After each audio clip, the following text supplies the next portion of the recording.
New court records show at least one victim, Xana was likely awake, getting a DoorDash delivery at 4 a.m. Hello and welcome to True Crime Rocket Science, the most authentic voice in true crime. Doesn't it just bring it to life, Xana's last moments? This was the brown paper bag the DoorDash driver handed to Xana at the door. It has her name on it. This was one of the very last things Xana did in her short life before it was cruelly taken away. A late night meal, as young kids in college are wont to do, and just as Kaylee and Maddie had done a few hours earlier as well. This also puts into perspective that the killer in this case was actually incredibly lucky that he committed the crime when he did and wasn't intercepted by the DoorDash guy as well. Who knows, had the timing been just a little different, had the driver driven faster, the chef taken shorter or longer to prepare it, the order sent through slightly earlier or later, it may have actually prevented the crime from taking place at all. So in this analysis, we want to deal with that aspect as well as a potentially problematic clue in terms of that shoe print in terms of the prosecution's case. Could this actually make it even harder to prove the link between the perpetrator and the crime itself? But before we get to that, if you haven't subscribed to the channel, please do. Like, share, leave a comment, and let's get started. So, if you imagine the situation, imagine if Brian was the killer, pulling up, imagine just this as an alternative reality. He's pulling up, he's getting ready, perhaps he pulls his mask over his face, he skulks over to the house, and just as he's sort of on his way, he's a couple of feet away, and then a car pulls up, the headlights shine onto him, right up beside him, totally unexpectedly, and the driver gets out, trots ahead of him to the door, and I mean, what else could or should he have done in that situation except go straight home? Don't pass free parking, do not collect 200, and never try to do this ever again. Leave it to hardened criminals. It's easier said than done. It's easier thought about than executed. And so, literally in a situation like that, had this driver simply turned up slightly earlier, slightly later, had the Elantra turned up slightly earlier, slightly later, instead of a quadruple murder, we may have seen a sort of a guardian angel situation where the driver arrives totally unexpectedly but basically reveals to the killer the folly of what he was about to do. And perhaps everyone. In fact, you could also have had a situation where the driver arrived when the perpetrator was in the middle of committing the crime, and Xana and Ethan at least may have survived.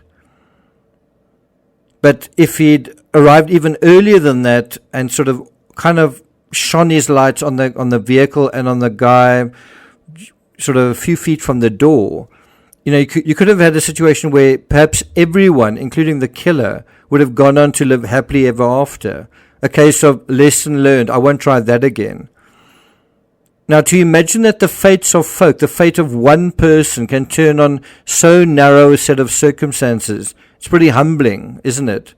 That you can go on to live decades of your life just if a small little hinge in time turned one way or the other. If you just turned left instead of right. If you just made that call 2 minutes earlier instead of later. Now, as we all know, the affidavit deals with certain things and then it also leaves other things out.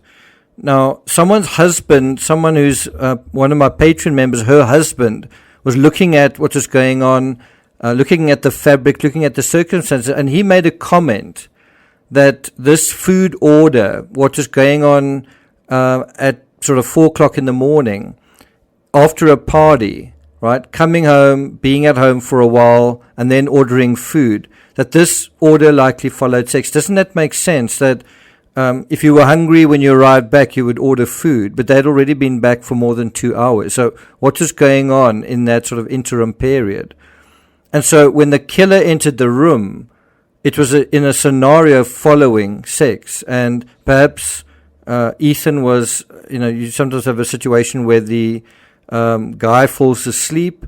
Maybe that was sort of the case, that he'd fallen asleep and Xana was still sort of awake and wanting to interact with somebody. And I mean, it's a situation where you have hungry kids satiating another appetite afterwards and then sort of settling down for sleep. But it's also a situation of sex and then death. For the killer, the killing was a kind of blood sacrifice in order to bring about his rebirth, his coming alive again. Their lives sacrificed to pay the price for his resurrection. And if that sounds very cerebral to you, if you say, I don't really know if that makes sense, we are going to be dealing with this idea of evil as a concept. And it's a very nebulous idea if you think about it. But what happens if you do what true crime is supposed to do? You drill down into this nebulous idea of evil, and then what do you find? You peel away the layers, and under that you see the cesspool of criminal psychology. Well, what exactly is that? Everyone thinks it's unknown and unknowable, difficult to know or unfathomable, but actually it isn't.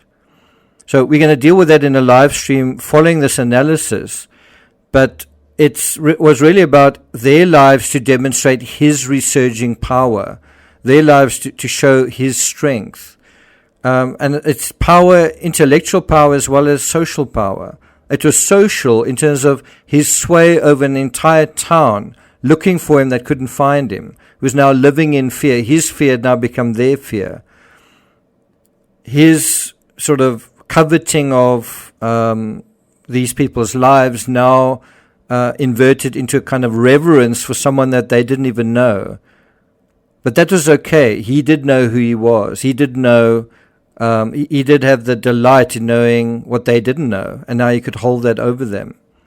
And that then brings us to another discovery, and I want to thank the person who sent this to me, basically dealing with this latent shoe print. You can actually see quite clearly that D was wearing Vans as late as October 2nd. And so are authorities able to say definitively that that was the shoe print of the perpetrator and not of D herself or any of the other students that were there? In other words, are we already dealing with disputed or disputable evidence? There's already indications that there's another potential error, small error in the affidavit, where it identifies Johnson as being in Idaho when it's actually Johnson in Washington. But little errors like that can be highlighted to undermine the authority, the accuracy of the approach from law enforcement. When you have small little mistakes and you have enough of them, that can put reasonable doubt into the mind of a jury. The question now remains, in terms of the DNA, how much DNA did they find? Did they only find one little piece of DNA on that securing clip of the knife sheath? And was that a complete sample? Did they find any other DNA besides that? So I'm not going to take it further than that. As I say, we'll be doing an analysis going into the psychology, but particularly the criminal psychology, which is a very sort of recondite area. It's an area that we all seem to be talking about all the time, but who really talks about it with authority? And so there is a poll there. Please participate in that poll. Express your opinion on whether you think the folks in true crime, whether it's the journalists, the experts, the laymen, know what they're talking about when it comes to the criminal psychology. Do we know what we're talking about even when we're talking about evil? So please think about that and leave your answer, leave your vote in that poll. Thank you for listening, and I'll see you guys next time.